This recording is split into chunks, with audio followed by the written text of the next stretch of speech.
믿는 사람은 이 성경적인 관점에서 노인을 더욱더 긍정적으로 바라봐야 되고 그분들이 잘할 수 있는 것들을 더 잘할 수 있도록 북돋아드리는 노력이 필요한데요. 성경에서도 실제로 이 노년을 꿈과 희망을 상징한다. 또 새로움, 또 지혜, 또 면류관, 또 결실, 기쁨과 축복, 존경이라고 하는 표현을 들어서 단순히 지는 해가 아니라 지는 해 다음에 다시 떠오르는 해에 비유할 정도로 우리가 노년을 굉장히 긍정적인 관점에서 생각을 해볼 수가 있을 것 같습니다. 그래서 이 노년기의 영성을 세 가지로 간단하게 말씀을 드린다면 자신이 살아왔던 삶을 뒤돌아보고 깨달아 볼 수 있는 영성이 필요하죠. 그렇죠? 신앙적으로 성찰해 볼 수 있는 영성, 그리고 이제 환대의 영성이 필요하다라는 거예요. 노인들도 당사자들도 자신을 돌봄의 대상으로만 인식할 것이 아니라 젊은 세대들에게 지혜를 전수해주고 젊은 세대들을 환대해 줄 수 있는 영성, 그리고 그런 걸 통해서 오히려 이제 본인이 환대를 해주면 본인도 환대를 받게 되는, 그럼으로써 자신이 사회적인 존재가 가치가 향상이 되는 그런 환대의 영성, 그리고 살아온 세월을 영적으로 의미를 규정해주는 그러한 세 가지의 차원에서 노년기의 영성과 영성 형성을 다루어 보았습니다.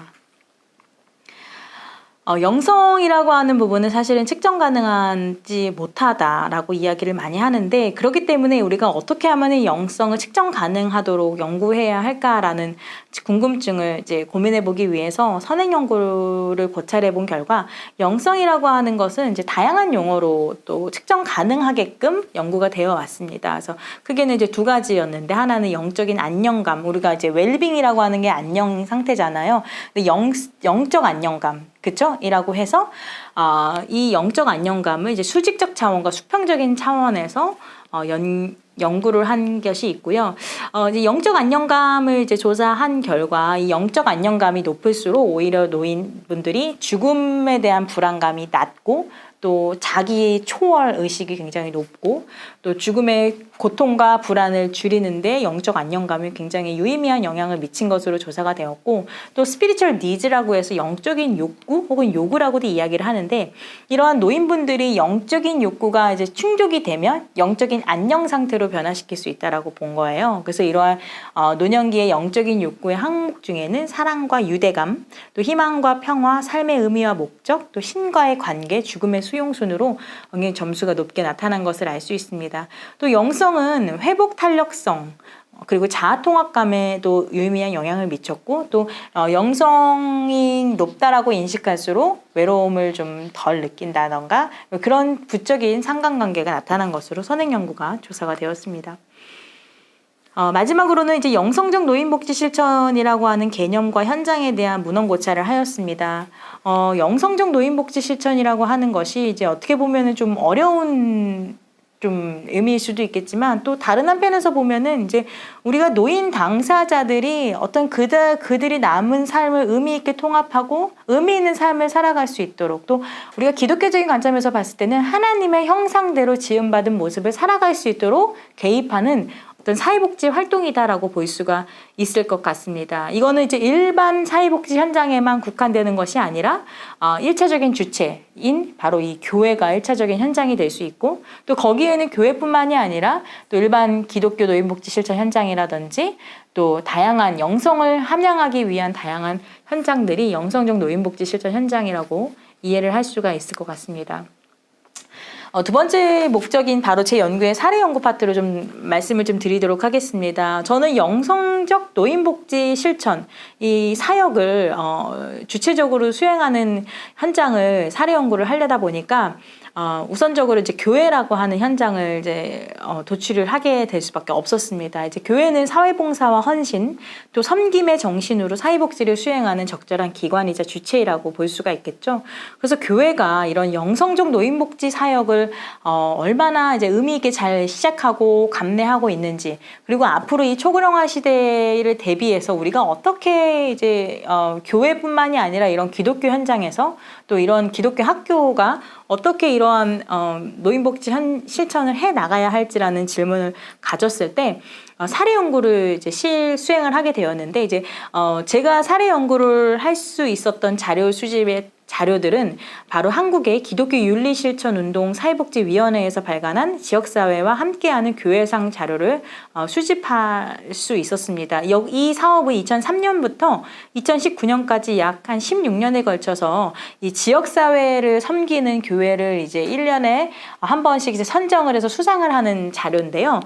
자료집이 이제 1회부터 한 10회까지는 이제 자료집이 이제 있어서 그 자료집을 제가 참고를 하였고, 나머지 최근에 이제 2019년까지 수상한 내용은 사회복지위원회 홈페이지와 또 유튜브 유튜브 영상, 그 다음에 그 교회의 사이트, 또 관련된 어떤 2차 자료를 분석할 할 수밖에 없었습니다. 그래서 총 지금 16년 동안 155개의 교회가 수상을 하였는데, 그 중에 노인에 초점을 두었거나 아니면 노인을 같이 사역을 하고 있는 교회를 선정을 한 결과 98개의 교회를 선정할 수 있었습니다.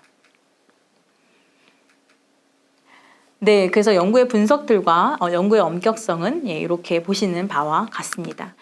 연구의 결과를 좀 파트별로 좀 나눠서 말씀을 좀 드리도록 하겠습니다. 영성적 노인복지 실천은 이제 교회가 자발적으로 이 영성적 노인복지 실천을 수행할 수 있었던 동기와 배경을 살펴본 결과 크게 6가지로 좀 우리가 살펴볼 수 있었습니다. 우선은 교회가 처한 환경, 즉 고령화 사회라고 하는 이런 환경의 위기로부터 교회가 살아남기 위해서 이 영성적 노인복지 실천 사역을 실천할 수밖에 없었던 것이 가장 주요 동기로 나타났게 됐고요. 또 다른 한편에서는 이러한 소외계층을 향한 복음을 전달하는 것이 이제 전도의 목적으로, 그리고 전도의 목적이 이제 사회적인 복지, 사회적인 선교의 사회 선교라는 방법을 통해서 영성적 노인복지 실천이 이제 시작을 하게 된 것입니다. 뿐만 아니라 이제 교회가 처해져 있는 지역사회의 환경이 너무나도 열악하거나 지역사회가 계속해서 이제 노인의 문제를 안고 가야 되는 이런 상황 속에서 교회는 단순히 교회 안에서 내적인 그런 운동이 아니라, 내적인 어떤 하나님을 찬양하는 것이 아니라 교회가 지역사회가 가지고 있는 아픔과 힘듦과 욕구를 같이 감내해 나가려고 하는, 동행해 나가려고 하는 사역에서부터 시작이 되었고, 더 나아가서는 이제 사회가 이 교회를 점점 사회적인 신뢰를 잃어가고 있는 이런 현상 속에서 교회가 무언가 해야 한다라고 하는, 신뢰를 회복해야 된다라는 목적으로 복지사역을 실천을 하게 된 것입니다. 또 나눔과 헌신, 그 다음에 하나님의 선교사역에 동참하기 위해서 영성적 노인복지 실천이 시작을 하게 되었습니다.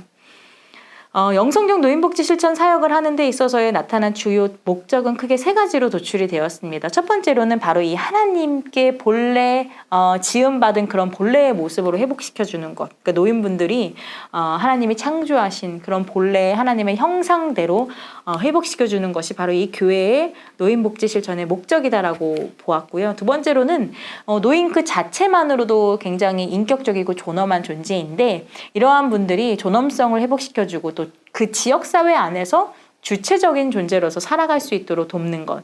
그리고 마지막으로는 우리가 단순히 노인 어떤 복지라고 했을 때 신체적인 어떤 도움을만을 드리는 것이 아니라 어떤 기본적인 욕구 충족 이상의 전인적인 성찰을 도모하는 것. 바로 여기에는 영적인 부분들도 감당해 나갈 수 있겠죠. 이러한 다양한 차원의 목적을 통해서 영성적 노인복지 실천은 바로 경건이나 기도, 예배 등의 종교적인 활동에 국한하는 것이 아니라 한 사람이 사회에서 기능하기 위해서 돕는 모든 활동을 말하고 있었고요. 특히 교회가 주체가 되어서 노인을 위한 총체적인 복지 활동을 하는 것이 바로 영성적 노인복지 실천이라고 정의가 되었습니다.